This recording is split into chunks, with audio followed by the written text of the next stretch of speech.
I'm absolutely delighted to be joined by you for our final intervention before the end of the session. Thank you so much, Patricia.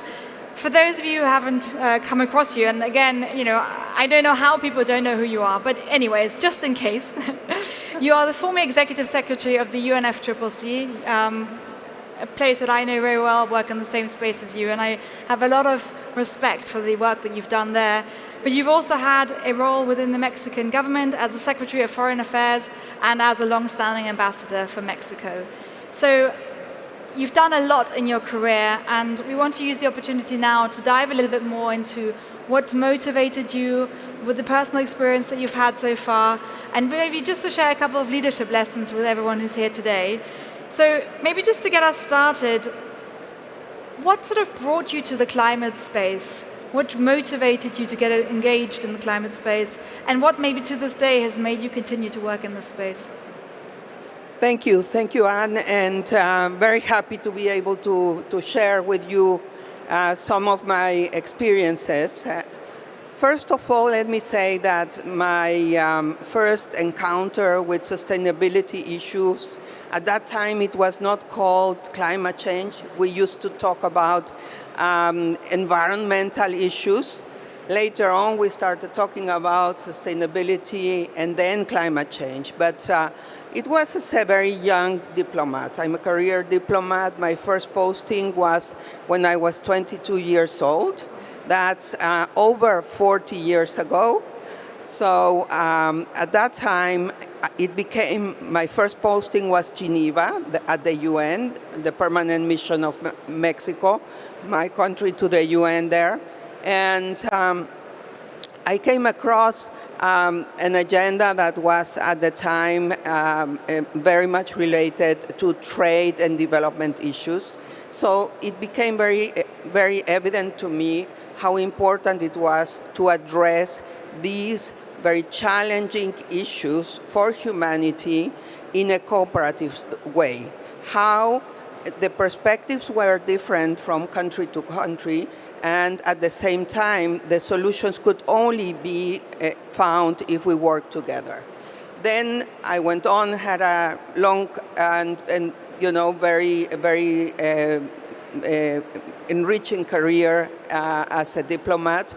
I was posted to some countries at bilateral level, but also went to the UN in New York and UN in Geneva. So in all those posts, I could see how important it was to take this cooperative approach.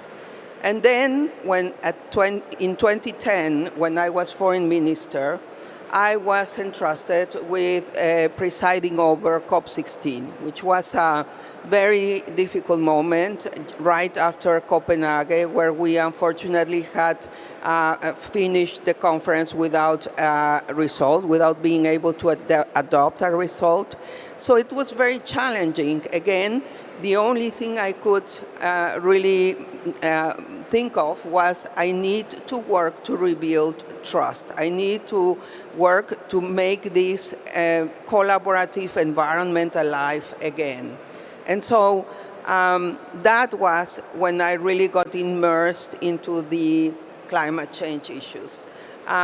Although I have to say, it's very clear that climate change is not an independent issue. It's not separate from development. Actually, climate change is at the very center of development. And climate change, biodiversity, desertification, all of those issues are one integrated agenda. So now when you ask me what motivates me, well, my motivation comes from the one side of the fact that I recognize my generation has a big responsibility in creating the situations that have put humanity in the current state of affairs, where we have all these very huge global issues, global challenges. So I think we need to be responsive. We need to be responsible, take responsibility, and we need to be part of the solution. And secondly, my inspiration comes from all of you. I was just listening to the two previous, first the panel and then first Mary, then the panel, and it's just amazing. I mean, how could you not be inspired just by listening to all these voices? Of course, I have been very, very fortunate to meet extraordinary leaders, but I would say that it's important that we see us, every one of us, as a leader, and this is what inspires me. Thank you so much for that. And I mean, it's very clear that you've been breaking the ground on so many occasions. You mentioned the famous Cancun Agreement. You also brought the first G20 summit to Mexico, to an emerging country for the first time. And of course, you had an absolute pivotal role to play in the UNFCCC and the implementation of the Paris Agreement on a global stage. So your leadership has been also incredibly transformative. And as somebody who works in that space, thank you from my side as well, because it inspires our generation to want to contribute as well. So thank you for that. What I'd be interested in understanding is, what is your approach? You know, how do you sort of break this new ground? I mean, you know, do you sort of have an idea in your head and you say, you know what, I'm going to make it happen?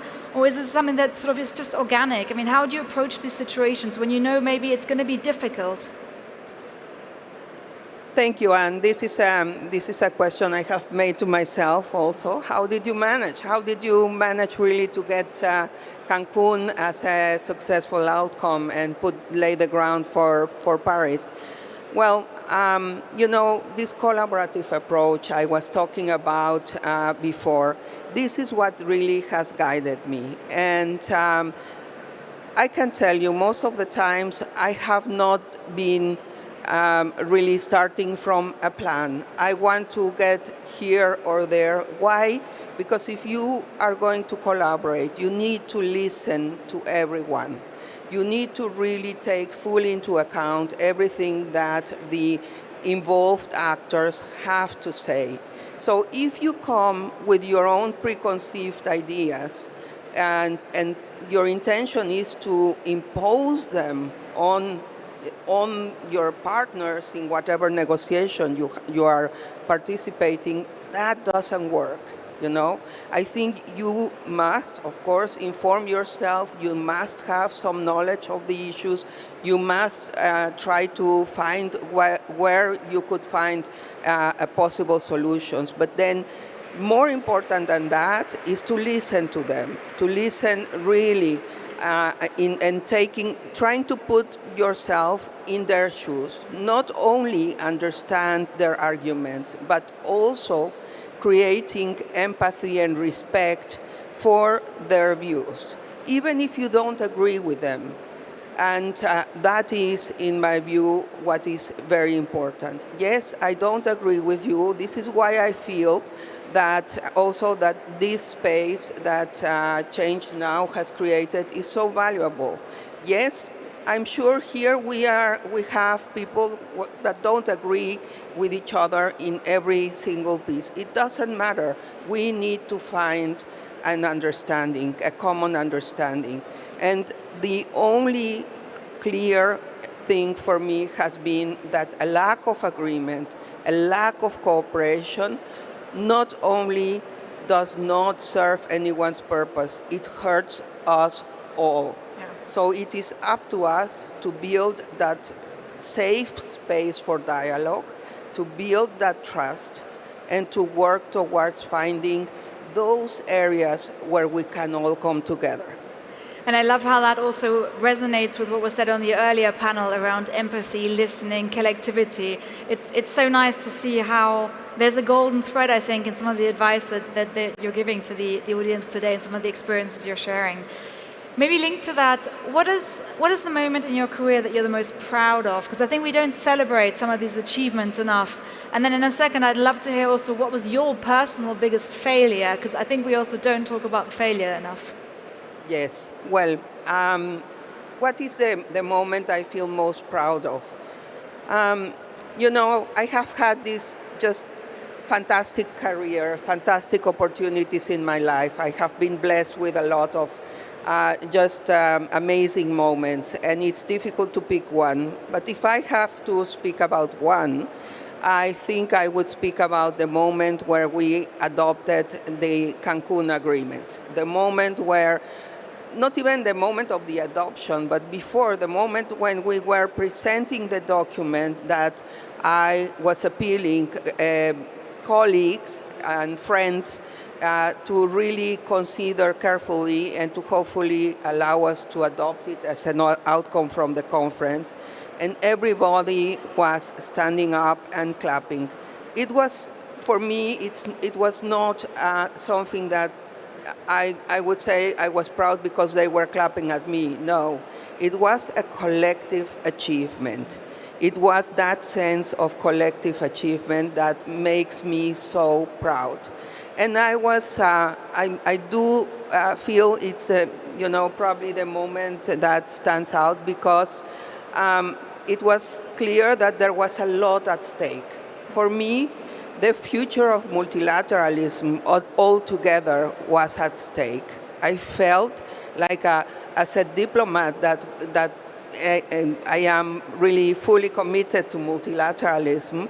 I just felt if we don't manage here to have a good result, then the whole system will be put into question.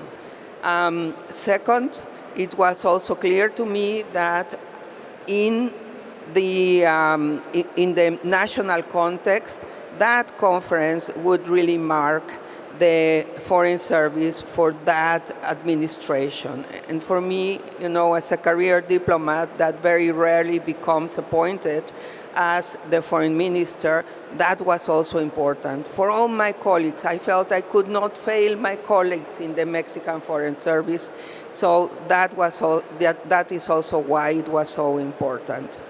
Of course, then I do want to talk about you asked Anne about failures.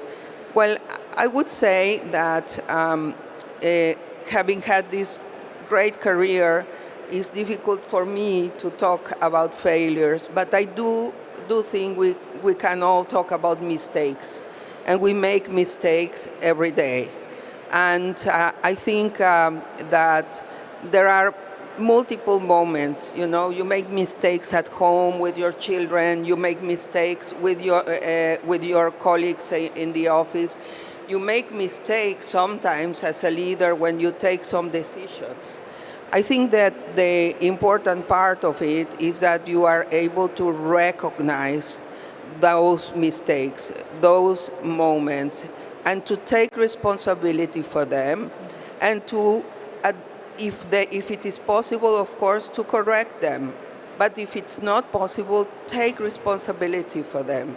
And as a leader, you have to take responsibility not only for your own personal mistakes, but also if somebody in your team has made a mistake, it's for you to really have their backs and take responsibility. So I would say it's really about that. I wouldn't say my career has been easy, but I do think it has been easier to, in my opinion, to acknowledge mistakes, ask make an apology, and even sometimes you make an apology even if you are not sure that you did something wrong, right? Apologizing is just so liberating, yeah. And it's really so great. So yeah. And I think it's very brave to admit to mistakes. And there's a wonderful podcast called How to Fail, which talks very much about, by this British journalist, which talks very much about what strength and power you can draw from failures in inverted commas. Thank you so much for sharing that. We're fast running out of time, and I think I could go on forever. And I sent you 10 million questions that I'd love to ask you, but there's one particular question that I'd like to ask you because your daughter's here in the room today. And I'd like to ask, what advice have you given her in life about leadership that you might want to share with the audience? Thank you, Anne. Yes, my daughter is here, and she has been the one driving the latest initiative that I took, which was to create this consulting firm on sustainability and climate change. Maria is wonderful.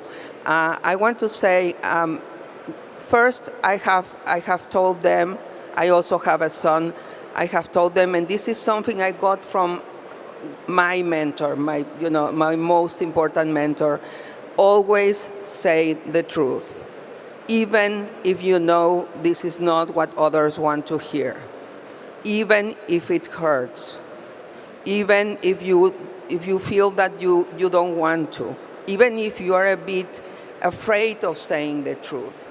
Yes, of course, you have to be wise to choose how to say it, when to say it, and to whom to say it. But this is something that has guided me really throughout my life. And this is, I would say, something important, not only for professional life, but also for your personal life. And it's just amazing. I mean, it guides you because then there's never a confusion. You know exactly where you stand. This is one thing. The other one I would like to share, I got from my mother.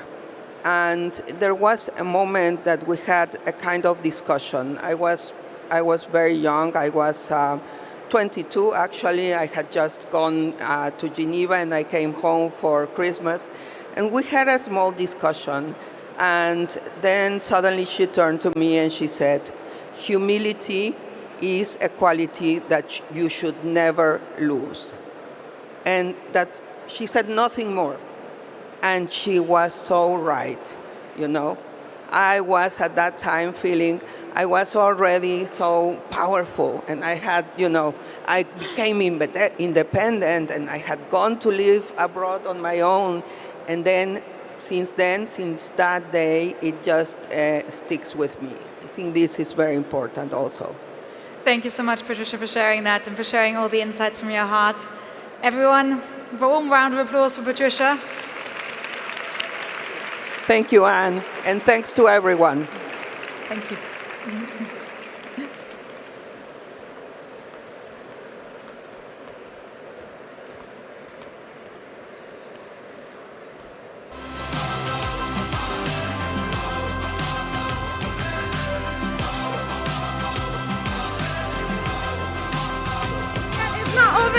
It's not over yet. Thank you so much, everybody. Thank you for showing up. Thank you to our amazing speakers and to our brilliant moderator, Anna, for this enlightening discussion. It's been a pleasure to have it on a ChangeNOW stage. And so very quickly, I wanted to give an enormous round of applause and to welcome on stage, because as you might have seen, we have an exhibition of the 25 women that we have nominated for our campaign, our yearly campaign. So they are absolutely amazing, and I really want you guys, you don't want to miss it. And so I would love to welcome them on stage with me. Anna, you can come. I would love also to have all the women from the ChangeNOW team. I don't know if they're all here, because we asked them to come. Come here, girls. Come here, girls. You go on stage, right? Where are they? Come on. Because they need some applause as well. You don't see them. Thank you so much.